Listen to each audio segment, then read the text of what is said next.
Segundo o IBGE, em 2023, a cada 1 minuto, 4 empresas fecharam no Brasil. E, infelizmente, o grande motivo é falta de dinheiro, falta de uma gestão financeira bem feita, que infelizmente ainda quebra muito o negócio no Brasil. No vídeo de hoje, nós vamos falar sobre isso, gestão financeira, especificamente para pequenos negócios.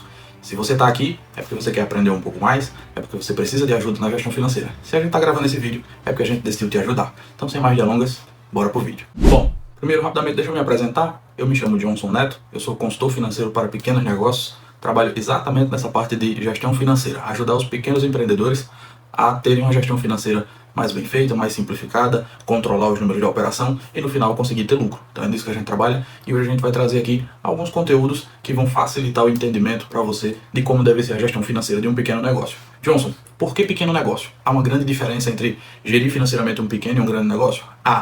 Um grande negócio tem toda uma estrutura financeira, contábil e interna que consegue dar suporte, subsídio e informações para que o gestor tome decisões. E muitas vezes o gestor financeiro da operação não é o proprietário. Então quando a gente fala de pequenas empresas, a gente está falando de empresas que são geridas pelo próprio dono. Então vamos começar aqui com alguns conceitos. O que são pequenas empresas?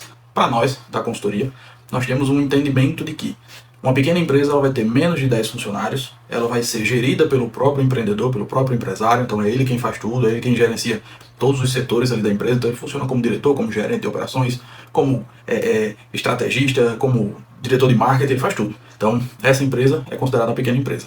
E a nível de faturamento, a gente está falando de empresas que faturam abaixo de 200 mil por mês.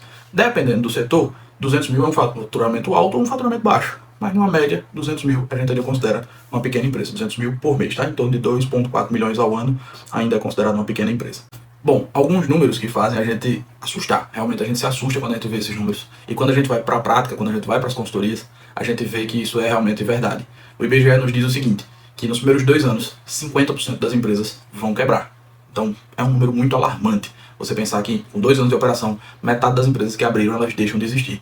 Esse número estima-se que seja maior. Mas o IBGE também fala que nos primeiros 5 anos, 60% das empresas vão fechar. Ou seja, essa quebradeira ela não para nos primeiros 2 anos, então não dá para dizer que foi uma falta de amadurecimento ou que foi falta de experiência. Essa quebradeira continua, infelizmente, por vários fatores. Mas hoje a gente vai falar especificamente de gestão financeira. Bom, como eu disse lá no começo, a cada 1 minuto, 4 empresas quebram no Brasil. Então enquanto a gente está conversando aqui, mais de 10 empresas já fecharam as portas. E, infelizmente, isso é um número muito grave. Hoje a gente vai tratar aqui de alguns pilares, a base, vamos dizer assim, da gestão financeira, que tem que ser facilitada. A gente entende que o gestor financeiro de uma empresa, que ele é o gestor de tudo, ele não tem tempo para estar se dedicando exclusivamente ao financeiro. Porque ele tem que pensar na operação, ele tem que pensar no marketing, ele tem que pensar no funcionário, ele tem que pensar na abertura, na operacional, na estrutura, é um buraco da telha, é um piso que quebra, é a porta que deu defeito, então tudo dá problema na mão do gestor, então ele tem que resolver tudo. Então gestão financeira para pequenas empresas tem que ser um negócio simples. Ele tem que basicamente olhar alguns parâmetros, controlar alguns números e executar algumas coisas. Ponto. É isso. Mas existem algum passo a passo aqui que a gente vai passar para vocês hoje. Custos.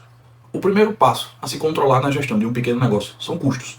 A nossa experiência nos mostra que quando a gente chega numa empresa e faz o levantamento inicial ali dos números, o que geralmente está sufocando a empresa são os custos. E aí os custos envolvem custos fixos, custos variáveis e alguns outros custos que vão estar embutidos aí, que vão sufocando a empresa ao longo do tempo. Então, primeiro ponto. Custo é igual unha. Você já deve ter ouvido essa frase. Custo é igual unha. Você sempre tem que estar cortando porque ele sempre vai estar crescendo. Quando você inicia um negócio, ele geralmente tem uma estrutura muito simples. Você faz tudo, você não delega nada, você tem pouco colaborador, mas com o tempo você não vai aguentando aquela estrutura ali sozinho, vai tendo que contratar, você vai tendo que adquirir sistema, adquirir uma assinatura, adquirir um software para gerenciar alguma coisa. Então tudo aquilo ali vai sendo custo, vai sendo embutido no seu custo final e muitas vezes a precificação não acompanha e lá no final falta margem para pagar tudo isso, certo? A gente vai falando sobre isso no decorrer do vídeo. Ponto crucial aqui, custo fixo. Por quê, Johnson? Porque custo variável, como a gente fala, ele vai variar de acordo com o seu faturamento. Faturei muito, meu custo variável vai subir. Faturei pouco, meu custo variável vai baixar. Mas custo fixo não. Faturou muito ou pouco, esse custo fixo vai se manter. Então, olhar muito bem para o custo fixo é um ponto primordial para você ter uma saúde financeira da sua empresa. Johnson, o que é que entra no custo fixo? Depende do negócio. Via de regra, aluguel, contador, energia se for uma coisa constante, mas, por exemplo, tem empresas que a energia acaba sendo um custo variável. Água, taxas de prefeitura, tudo isso acaba sendo um custo fixo, tá? Custos variáveis, depende da operação, mas via de regra, insumos que você vai utilizar e aquilo que vai variar de acordo com a sua venda. Então, por exemplo, se você tem uma hamburgueria, o custo de pão, por exemplo, é um custo de insumo, mas ele é um custo variável. O custo de insumos é um custo variável como um todo. Tá? Embalagens é um custo variável. Se você não vender nada, você não vai gastar com embalagem. Se você vender muito, você vai gastar muito com embalagem. Mas o aluguel, por exemplo, o salário do colaborador, ele é um custo fixo. independente se você vendeu muito, pouco, se você não vendeu, se você abriu, fechou as portas naquele dia, o salário do funcionário vai ter que ser pago. Então não tem para onde correr, é um custo fixo. Então atento aos custos fixos. Quanto menor o seu custo fixo, melhor fica a sua margem no final para você conseguir trabalhar. Tá? Nos custos variáveis, a pegada está com os fornecedores. Então atentar sempre a que esses custos vão variar, ter uma precificação baseada no maior custo, isso é uma dica de ouro. Quando você for precificar a sua operação, que você tiver insumos, por exemplo, precifica baseado no seu maior custo. Então, Johnson, durante um ano, o meu insumo ele varia de 10 a 20 reais. Precifica no 20. Porque quando ele chegar no 20, você tem margem para trabalhar. Quando ele estiver no 10, a sua margem aumenta. Se você precifica no 10, quando ele chegar ao 20, ele sufocou a sua margem e você vai ficar sem lucro. Então não adianta você precificar tentando ser bondoso no começo ou tentando ser mais competitivo no começo e lá na frente você perder margem porque o seu insumo subiu e sufocou a sua operação. Depende do insumo, claro, mas os insumos da curva A de custos ali, né, os insumos que são mais caros, que representam ali geralmente 80% do seu custo ali, saem de poucos insumos, aqueles insumos você tem que precificar no preço mais alto de mercado durante o ano, tá? Tem produto que varia muito aí durante o ano, então precifica no mais alto. Um outro ponto aqui, CMV, CSV, dependendo do negócio, né? CMV, que é custo de mercadoria vendida, ou CSV, que é custo do serviço vendido. Basicamente é o percentual do valor de venda que vai representar ali o seu valor com insumo ou com o produto que você usa para prestar aquele serviço, ou com a mão de obra que você usa para prestar aquele serviço, no caso dos serviços. Então, falando de CMV, cuidado com o seu CMV. Há gurus aí da internet falando em 30%. Eu sempre uso o mesmo exemplo de restaurante. Fala-se muito na alimentação de um CMV de 30%. CMV de 30% vai funcionar? Não sei, depende do teu caso. Se você é dono de um restaurante self-service, que você não tem garçom, que você não tem ninguém servindo, que você tem um aluguel barato, que você tem um insumo que está ali adequado, um CMV até mais alto do que 30 pode funcionar para você muito bem. Você tem um fluxo de venda muito alto, você opera ali com 400, 500, 600 refeições por dia, seu CMV pode ser alto, você vai ter uma margem menor, mas você vai ganhar na quantidade. Se você trabalha com um bistrô, por exemplo, que você tem, desde quando o cliente chega na porta, ele já tem uma pessoa para recepcionar ele, o ambiente está todo climatizado, você tem ali 10 garçons dentro de um salão desse tamanho, porque você quer um negócio mais personalizado, você tem um sommelier, você tem um serviço ali à parte, um garçom secundário ali que está preparando um prato ali para o cliente ver, já está entregando na mesa. Então, você tem ali uma série de custo fixo, um aluguel caríssimo, porque geralmente esses negócios estão em locais de alto custo, o salão é pequeno, você não consegue ter uma rotatividade. Então, nesse caso aí, o teu CMV tem que ser muito abaixo de 30. Então, cuidado com esses gurus que falam que a 30% é o ideal. Nem sempre. Tá? Pode ser que seja bom, pode ser que não seja. Pode ser que seja muito bom, pode ser que seja muito ruim 30%. Tá bom? Então, cuidado com esses números. Mas, controlar o CMV, esse é o principal ponto.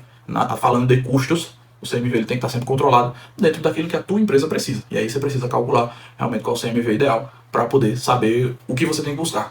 Eu tenho que controlar, mas o que é que eu tenho que controlar? Então eu tenho que controlar esse número aqui. Então busca esse número, calcula esse número para poder saber qual a meta a atingir. Quando a gente fala de custos, a gente já tratou aqui de uma palavrinha que eu acho que você pegou no ar, que é precificação. Em breve deve sair aí um curso nosso sobre precificação, que a gente entende que é um dos pontos mais importantes na gestão financeira do negócio. Uma operação precificada certo, ela traz margem de contribuição, que é o que sobra depois que você tira os custos. Uma operação que está precificada certa, ela deixa um caixa forte, ela deixa a empresa forte financeiramente, ela possibilita ao empresário continuar evoluindo, continuar crescendo, e ela permite ali lucro. Todo mundo que empreende procurando lucro. Lembrando que empreender é um investimento. Então, quando você investe o seu dinheiro, por exemplo, quando você investe na poupança, que nem investimento é, né, eu digo isso de passagem mais, mas quando você investe ali, você espera ter um rendimento. Quando você investe num CDB, quando você investe numa renda fixa, num tesouro direto, você procura ali um rendimento sobre aquilo. Renda variável, quando você investe em ações, você está investindo numa empresa, numa Petrobras, numa Vale, seja ela qual for, você está esperando lucro sobre aquilo. Quando você empreende, você aumentou muito mais seu risco. Porque se tudo der errado, você vai perder seu capital. Então você espera um lucro maior, você espera um retorno maior. Porque se fosse para você arriscar tanto, você investia ali na renda fixa e deixava o seu dinheiro ali rolando ali hoje em torno de 10% ao ano. Então, quando você vai para o empreendedorismo, você está pensando em investir seu capital e ter um retorno maior. Então, para ter esse retorno, você precisa ter lucro. Para a empresa dar lucro, ela precisa ter margem de contribuição, precisa sobrar dinheiro depois que você paga as contas. Depois que você tira o custo, depois que você paga as suas contas, depois que você paga tudo, precisa sobrar lucro. Então, se não sobrar lucro, seu investimento ali, ou seja, seu capital, ele está sendo desperdiçado, ele não está sendo bem aplicado. Então, cuidado com isso. Você precisa ter uma precificação certa para ter um caixa forte, para poder reinvestir, para poder ter investimentos externos, para poder o seu negócio lá na frente deixar de depender de faturamento, deixar de depender de vendas para te dar retorno. Johnson, como é que eu sei que a minha precificação está errada? Tem vários fatores. Lá para frente, daqui para frente a gente vai falar muito sobre isso. Nos próximos vídeos a gente deve vir falando muito sobre essa temática de precificação, mas alguns sinais já deixam claro que você tem problema de precificação. O primeiro deles é problema de fluxo de caixa. Como assim, Johnson? Chega dia 5, você tem que pagar as coisas, tem dinheiro no caixa. Dia 10 você tem que pagar mais coisas, não tem dinheiro.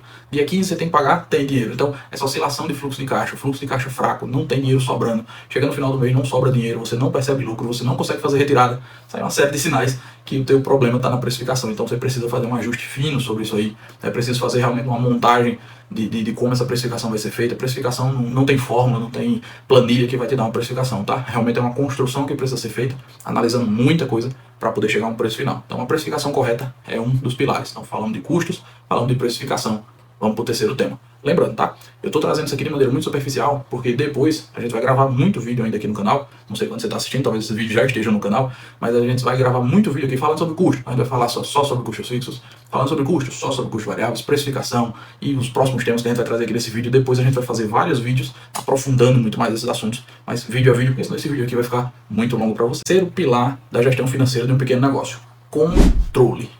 Gente, é muito real isso. É isso que eu vou falar para vocês. Eu vejo todos os dias nas consultorias.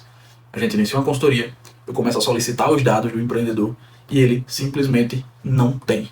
Ele não coleta dados, ele não mantém uma coleta de dados ativa. Então, às vezes a gente pergunta assim: qual foi o teu faturamento nos últimos 3 meses? E me dói quando eu escuto assim: eu não sei. E eu pergunto: tá, mas quem é que sabe? Onde é que isso tá? É porque eu não sei. Eu vou vendendo e vou pagando as contas e vou girando a máquina. E aí você não saber quanto você fatura, já me diz que você não sabe qual é o teu custo fixo, qual é o teu custo variável, quanto é que está o teu CMV, o teu CSV. Você não sabe nada da operação. Então, controle de tudo. Johnson, você começou o vídeo dizendo que eu não tenho tempo para controlar tudo, e agora você está dizendo que eu tenho que controlar tudo? Não, você tem que controlar tudo que funciona, tudo que realmente faz sentido e que vai funcionar para você no final, tá? Então, controlar alguns poucos parâmetros que vão te dar todas as respostas que você precisa no final. Johnson, mas o que é que eu preciso acompanhar? Vamos lá. Primeira coisa, entradas e saídas. Entradas, faturamento. Lógico que você vai deduzir algumas coisas, depois a gente vai falar sobre isso. E as saídas, ou seja, o que está saindo do teu caixa. Com isso você já tem um fluxo de caixa ali controlado. Ou seja, eu sei o quanto está entrando todo dia, eu sei o quanto está saindo todo dia. Não precisa especificar, esses centavos aqui foi disso, ou daquilo outro. Não. Entradas, saídas. Nas saídas você faz algumas subdivisões. A gente tem até uma planilha que a gente manda para os nossos clientes, depois eu posso disponibilizar para vocês. Deixa no comentário aí: Johnson, eu quero essa planilha, eu preciso dessa planilha, que eu entre em contato com você aí. Porque realmente é uma planilha que a gente disponibiliza para o nosso cliente, que faz muito sentido, que ele consegue com 10 minutinhos por dia preencher essa planilha, e aí a gente já consegue, ao final, essa planilha já é automatizada, ela gera uma outra planilha com dashboard, que já traz muita informação para a gente, e a gente vai acompanhando a operação do cliente da gente ali em tempo real, literalmente. Então, controlar entradas e saídas. Esse é o primeiro ponto. Johnson, preciso controlar entradas e saídas todos os dias? Precisa. Precisa porque você precisa, como se fala no popular, de bater o caixa. Então você precisa saber o que está acontecendo com o teu caixa. Você precisa ver se houve algum dia que essa venda aumentou muito, baixou muito, por que isso aconteceu. Isso ajuda também a analisar um pouco a questão dos colaboradores, a questão do caixa da empresa, como é que ele está funcionando. E isso ajuda você a ter controle sobre a situação. Quando você perde o controle sobre a situação, você abre margem para muitas coisas. E a má fé. Você entendeu o que eu quis dizer? Então, cuidado e tenha controle sobre principalmente o que entra na tua empresa. Nas saídas, se as saídas saem por você, ou seja, se só você faz os pagamentos, essas saídas elas estão sob controle, elas estão com você. Mas às vezes não controlar faz com que você gaste mais do que fatura e não percebe. Retiradas pessoais, há muitas coisas que acabam acontecendo nas saídas que a gente não percebe. João, eu fiz uma retirada hoje de R$200 para pagar uma conta minha e eu nem percebi. Aquele clichê que a gente usa, né, sempre de não misturar custos pessoais de custos empresariais. Isso aí é o básico. Isso aí você tem que separar. Você tem que ter uma retirada mensal se você trabalha para a empresa. Você tem que ter uma retirada mensal, que é o prolabore do empresário, mas não pode misturar esses números. A gente fala sempre sobre isso e parece algo que entra por um ouvido e sai pelo outro, mas esse é o principal ponto. Porque quando a gente vai para as consultorias, o que é que a gente vê? O empresário, ele tira ali uma parcela dele ali, todos os dias ele vai tirando alguma coisa para pagar. Quando você soma no final do mês, a retirada dele foi muito maior do que a empresa suportava. Então é a própria retirada dele quem está sufocando o caixa da empresa, está sangrando demais a empresa. Então, controlar entradas e saídas faz você ter uma visão do que está acontecendo, um panorama realmente do que está acontecendo com o dinheiro da tua empresa. Lembra que eu te falei que tem, infelizmente, empreendedores que a gente pergunta quanto ele faturou e ele não sabe? Então, controlar esse faturamento ao longo do tempo, ou seja, se você preenche uma planilha dessa ao longo do tempo, você vai tendo dados históricos da tua empresa, que você consegue fazer uma análise horizontal. Johnson, qual a diferença de análise vertical para análise horizontal? Na análise vertical, você vai analisar um mês, o que é que aconteceu ali, do momento que você faturou, de quanto você vendeu e o que aconteceu ali até você chegar ao resultado final, seja ele positivo ou negativo. Quando você fala de análise horizontal, você vai analisar o faturamento. De janeiro para cá, o meu faturamento subiu ou desceu? quais os meus melhores meses no decorrer dos anos. Então eu sei, por exemplo, que fevereiro, março e abril são meses fracos para mim. Então quando chegar em fevereiro, março, abril, primeiro eu tenho que estar preparado de caixa, lembra do caixa forte? A gente precisa ter um caixa forte para segurar esses meses, porque eles vão baixar faturamento, mas eu fico tranquilo. Eu não me desespero quando eu ver o faturamento caindo naqueles meses, porque eu já sei que historicamente aquele faturamento cai. Lógico que existem outras análises que você faz para buscar entender por que esse faturamento está caindo nesses meses. E como corrigir isso, como tentar minimizar isso, subindo um pouco as vendas. Mas, se você sabe que historicamente aqueles são meses fracos, são os meses de chuva, são os meses de frio e eu trabalho com produtos mais para a época quente, são a época de baixa temporada e eu trabalho com a parte de alta temporada, enfim, qualquer que seja o motivo, você precisa entender que esses meses de baixa vão existir e você tem que estar preparado para eles, para depois você tentar minimizar isso aí. Mas primeiro de tudo, controlar, você precisa saber quais são os piores meses. Não adianta ir de chute, mês tal é muito fraco. Aí quando você vai olhar que ele nem é o pior mês. O pior mês dele foi outro mês ali, que ele nem sabia, porque ele não estava controlando nenhum mês, nem outro. E aqui é importante a gente diferenciar nas saídas o que é custo do que é despesa. Muita gente confunde e acha que tudo é saída. Custo está ligado diretamente ao que você entrega para o teu cliente. Então, por exemplo, se você vende pizza, os insumos que vão na pizza são um custo. Mas o aluguel é uma despesa. Então ele não tá, o seu cliente não compra aluguel. Seu cliente ele não compra o colaborador. Seu cliente ele não compra a sua energia. Então aquilo é despesa. Então muitas vezes os custos até estão adequados, as despesas não. Então muitas vezes quando a gente fala assim, a retirada do proprietário acaba sendo uma despesa muito grande para a empresa e não um custo. Muitas vezes o salário do colaborador, você tem muitos colaboradores, é uma despesa muito alta com colaboradores, não um custo. Claro que de operação para operação, uma despesa pode virar custo, um custo pode virar despesa, tá tudo certo. Mas nesse caso que eu estou tratando aqui, diferenciar custo de despesa, porque muitas vezes você está até ok nos custos, mas as despesas estão muito altas, e aí precisa enxugar a máquina. Quando a gente fala de enxugar a máquina, é também cortar aqueles custos fixos que a gente vinha falando lá atrás. Algumas despesas são variáveis, mas a grande maioria entra nos custos fixos. Então, sempre cortar. Custo é igual unha, tem que cortar todo dia. Quarto ponto, a gente já falou um pouco sobre ele, mas eu quero abordar ele mais a fundo aqui. Caixa fortalecido. Então, o que é caixa fortalecido? Vamos supor que a sua operação ela é redondinha, ela fatura 100 mil, é para ela deixar 10% de lucro, é para ela deixar 10 mil por mês. Você vai pegar uma fatia desses 10 mil e vai reinvestir num caixa, no caixa da empresa. Então, se é um caixa 2, pode até ser, caixa 2 legalizado, tá gente? Tô falando de não pagar imposto, não, tô falando de ter um caixa 2 de segurança ali para a empresa. Esse caixa 2, vamos supor, é um fortalecimento do seu caixa. Ou se tiver tudo no seu caixa principal também, tá tudo certo. Mas o fortalecimento do caixa, ele é, digamos assim, o primeiro passo para você evitar problemas futuros. Vamos supor que você abriu agora a sua empresa está bem, está com um ano de operação, está com todo mundo ali que você contratou.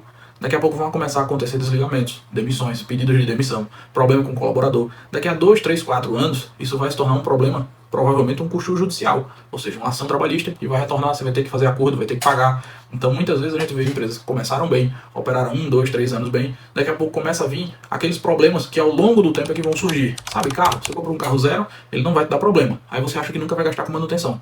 Daqui a pouco ele sai da garantia, você começa a perceber que vem gastos depois. Por exemplo, pneu é um gasto que quando você compra no seu carro, ele vem zero. Você não vai ter custo com o pneu. Mas se você não se organizar, na hora que tiver que trocar os 4 pneus, vai doer no seu bolso.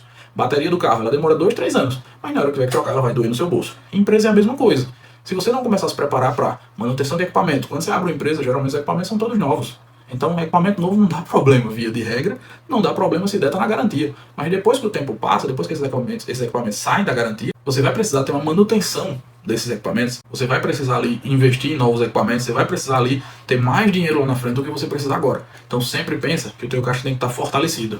Outra coisa, lembrar de atualizar o teu caixa sempre de acordo com a inflação. Se hoje você precisa de 10 mil em caixa, ano que vem a inflação vai aumentar e você vai precisar fortalecer esse caixa. Então tem muita gente que eu vejo passar o tempo, 4, 5, 6 anos, e mantém ali atualizado o valor do capital de giro, o valor que tem em caixa ali para segurança, e esquece que esse valor precisa ir sendo atualizado, porque os insumos vão crescendo, os salários vão crescendo, o valor de energia vai crescendo, tudo vai crescendo. Então se você não tiver cuidado para atualizar esse valor, você certamente vai ter problemas com esse caixa ficando fraco ao longo do tempo. Então cada vez mais o caixa precisa ser fortalecido, cada vez mais o caixa precisa estar forte. Isso garante que você sempre consiga fazer suas retiradas.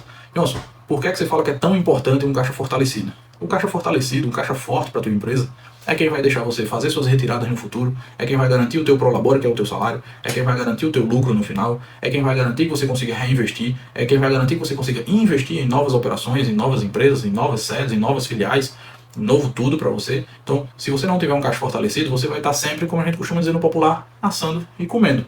E uma empresa que só vive assando e comendo nunca vai para frente. Ela vai estagnar, uma hora ou outra ela vai ser atropelada por alguma grande empresa que vem e acaba atropelando todo mundo que está ali assando e comendo pelo meio do caminho. Endividamento. Isso é um ponto importantíssimo para a gente tratar aqui hoje. Vamos lá. Primeira coisa que eu quero diferenciar com vocês: financiamento de empréstimo. Johnson, qual a diferenciação que você faz? Financiar algo é quando você chega para o banco e você diz, banco, eu tenho um projeto, eu tenho dinheiro, mas eu não quero precisar do teu dinheiro. Eu quero financiar esse projeto aqui. Eu tenho até o dinheiro para começar, conseguir de outras formas, mas eu quero pegar com você. O banco vai entender que você tem condições, ele vai avaliar, vai ver que você tem condições, vai ver que aquele teu projeto tem viabilidade e ele vai te emprestar uns juros baixos. Então, por exemplo, você tem dinheiro para comprar um carro para a tua empresa, mas você prefere financiar esse carro. Você não quer tirar do seu caixa, você não quer aportar esse dinheiro na sua empresa ou fazer uma retirada grande do caixa para comprar um carro para a empresa. Então você chega para o banco e diz, banco, estou precisando de um carro novo aqui para fazer a logística da empresa.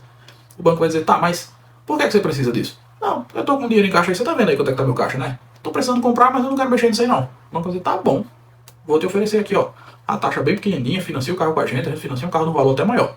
Se você já foi no banco, se você é empresário, você já foi no banco, você já viu essa diferença. Chega pro banco e diz, banco, eu me atrapalhei aqui nas contas e acabei ficando sem caixa, tô precisando de dinheiro para pagar as contas, tô precisando de dinheiro para pagar salário de colaborador. Você vai ver a cara que o gerente vai olhar para você, você vai ver o tamanho dos juros que vai vir para você pagar aí ao longo do tempo. Então, essa é a diferença entre financiar e pegar emprestado. Você financia quando você não precisa, mas você quer. Você pega emprestado quando você não quer, mas você precisa. Então, financiamento, os juros é baixo. Empréstimo, os juros é muito alto. Qual o problema disso? Quando a gente fala de endividamento, em pequenos negócios, as pessoas estavam acostumadas com aquele endividamento de caixa. Como assim, Johnson? É aquele endividamento que tem um boleto atrasado, o salário do colaborador não consegui pagar todo agora, eu pago daqui a pouco, tive que negociar com meu fornecedor para ele dividir algumas vezes para mim. E isso faz parte do dia a dia, também daquilo que a gente fala sobre assar e comer. Só que, quando a gente fala de endividamento, a gente está falando das empresas, por exemplo, que há 3, 4 anos atrás, naquele período lá que a gente passou, começaram a pegar alguns financiamentos pelo governo, incentivados, com juros baixinhos, só que esses valores acabaram sendo renegociados, era pró isso, pró aquilo, eu não vou nem citar nome aqui, mas você sabe do que eu estou falando. Então, as empresas que pegaram esses financiamentos não estavam acostumadas a trabalhar com endividamento. Uma empresa endividada, a gestão financeira muda completamente. Johnson, eu peguei um financiamento que me ajudou naquela época para eu fazer alguma coisa, fiz uma reforma, investi, fiz alguma coisa aqui, eu preciso me preocupar? Precisa. A sua empresa ela está endividada. E está tudo bem, toda empresa trabalha endividada. Quando você trabalha endividado, quando você trabalha financiado, você trabalha alavancado. Ou seja, você trabalha com um dinheiro injetado na sua empresa, por banco, por investidor, e você precisa sempre avaliar isso na hora de você fazer suas contas. Então, eu venho percebendo muitas empresas, depois de passar desse tempo, que não se acostumaram com a ideia de ter uma empresa endividada, estão começando a ter problemas agora.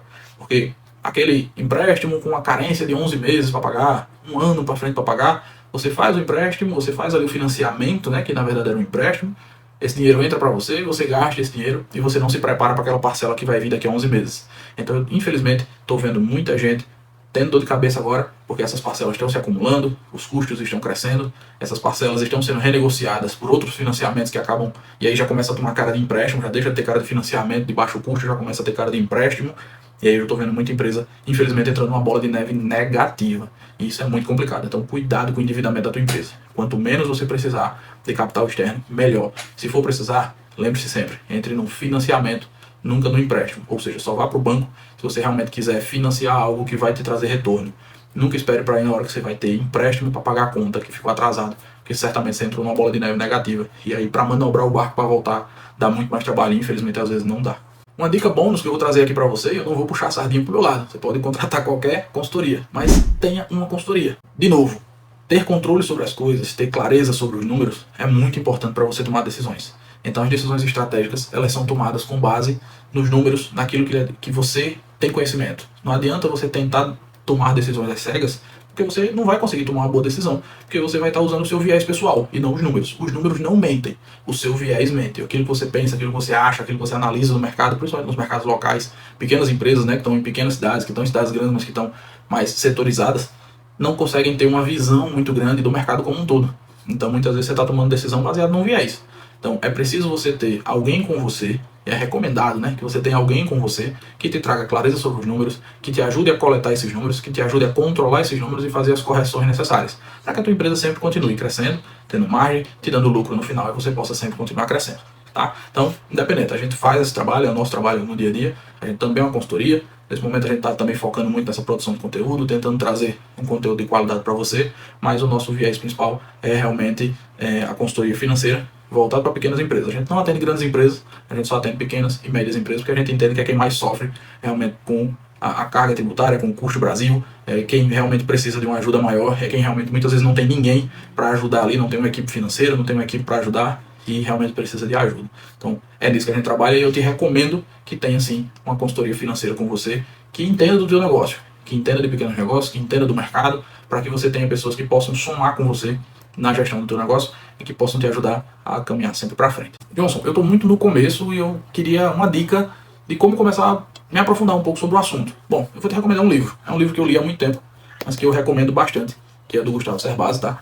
O livro aqui, Empreendedores Inteligentes Enriquecem Mais. Esse livro, ele traz um conteúdo, tá, pô, um livro com mais de 2 milhões de exemplares vendidos nessa época aqui que eu comprei. Hoje já deve estar muito mais, mas é um livro muito completo, que fala sobre muita coisa que você precisa no teu dia a dia.